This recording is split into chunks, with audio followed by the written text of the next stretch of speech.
Basic Concepts of Chemistry. It is Chapter 1 of Standard 11 NCERT syllabus. We are going to study over here matter and its property. It is the very basics of chemistry which you already studied, and we are just going recap in these video. So, what is chemistry actually, and what are we covering in the chemistry? So, chemistry is a science which deals with the chemicals, or I can say which deals with the matters. So, what are matters? Matter means something which occupies a space and which has a mass. So, what is matter? Matter is something which has mass in it and which occupies the space inside your room, or which occupies a space anywhere. It is called as a matter. For example, solid, liquid, gas, these are the states of matter. That is how the matter exists in nature. So, these are the three states which we already know. In solid, these atoms, as you can see, are very nearly arranged to each other. That means their intermolecular force of attraction is very much high. Intermolecular means in between the molecules, and the attraction or force between these two molecules is very high. Here the intermolecular force is less as comparative to the solid.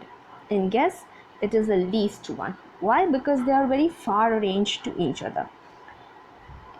And reversibly, I can say the intermolecular space is very less in solid, it is more in liquid, and it is most in gas. They are very far away arranged.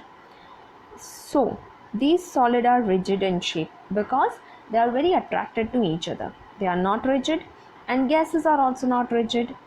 Same way, solid have a fixed shape, matter does not have a fixed shape. That is, liquid and gas does not have a fixed shape. So they come into a class called as fluid. Third thing, solid have a fixed volume, liquid also have a fixed volume, but gas doesn't have. It simply means that liquid have no fixed shape but has a fixed volume. It means if I have got two containers, one container is in this shape and the other container is in this one. If the water is present over here and if I pour it over here, the volume remains same. Whereas if these are the gas molecule arranged over here and these is the another container where the gas molecules are there, then these gas molecule will not occupy a same volume. It will occupy the whole volume of that space. Why? Because it can move anywhere. For example, the molecules of incense stick. Now, there are three states of matter, but now you can over here see the fourth state of matter also, that is plasma. The first state of matter is solid, second one is liquid, third one is gas, and fourth one is plasma. As we know very well the properties of solid, liquid and gas, I am not going to explain that over here, but the conversions solid to liquid, as you can see, is called as melting. Liquid to gas, as you can see, is called as a vaporization, right? See over here, solid to liquid is called as melting, liquid to gas is called as vaporization, gas to plasma is called as ionization. It means formation of ions. Plasma is a state where the ionic state comes. Now let's go reverse. Plasma to gas is deionization, gas to liquid is condensation, liquid to solid is freezing.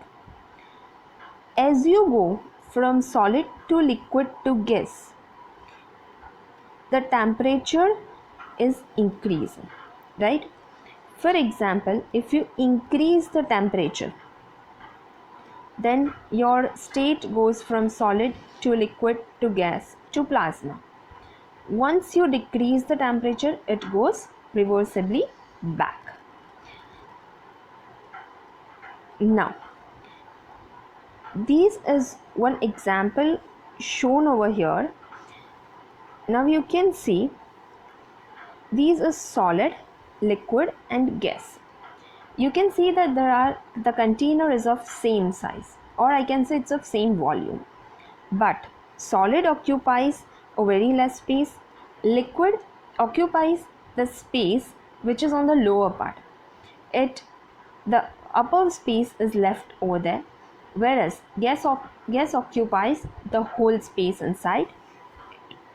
It means that solid and liquid have a fixed volume, but gas doesn't have it. So this was about the three states of matter. Now we are going to start with the property of a matter. Now what is properties of a matter? You have studied what is matter. Now we are going to deal with the properties of it. So first question which is asked over here is, are these properties determined without changing the identity of the substance? It means if I want to check mass, does the identity change? For example, this is the piece of iron. If I put it into the weighing balance, does the identity of iron change after weighing it? No. So it is called as a physical property. If after checking the identity changes, it is called as a chemical property. Now, in that also, one more question is asked over here, that does it depend on amount of substance? If it depends on amount of substance, it is extensive property. If it does not, it is intensive. Now, what do you mean by both? Extensive means the amount of substance is dependent. For example, if the amount of substance increases, the mass increases. If the number of atom increases, volume increases. If I increases a number of atoms, or if I increase the scale line, right, then the length increases, the shape changes. It depends on amount of substance. If it doesn't depend on amount of substance, it is intensive. Intensive means inside itself it doesn't change. For example, color. If you take 5 kilogram, if this is one container containing 1 kilogram copper sulfate, and if contains 5 kilogram, does the color change? No. So it is called as intensive. The another example is melting point, boiling point, density. Next is chemical property. Here the substance reaction is seen, that the reaction of any of the substance, for example, I can say magnesium, iron with air, acid, base, water, etc. Now let's see the definition of physical property. These are the properties that can be measured or observed without changing the chemical nature, as said. The chemical nature doesn't change. For example, see the color, right? This is the example of color. This is how we are going to measure the mass. These are some instruments which measures the volume. As you can see over here, the liquid has a fixed volume. The boiling point, the melting point, and these is the example of density. Now, chemical property definition. The property must lead to a change in substance chemical structure. The structure should change. For example, if it is Mg, it reacts with oxygen, it will give you magnesium oxide. Here it is only atom of magnesium. Here it becomes MgO compound. it means that the chemical structure changed. Again, some examples are seen over here: reactivity with other chemicals, toxicity, coordination number, flammability, enthalpy of formation, heat of combustion, oxidation state, chemical stability, and types of chemical bonds. These are the figures which is showing the chemical change. For example, these shows the combustion, right? The wood get burned in presence of oxygen and chemical structure changes.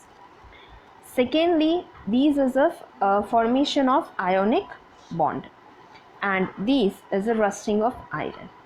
So this is all about physical and chemical properties. Thank you.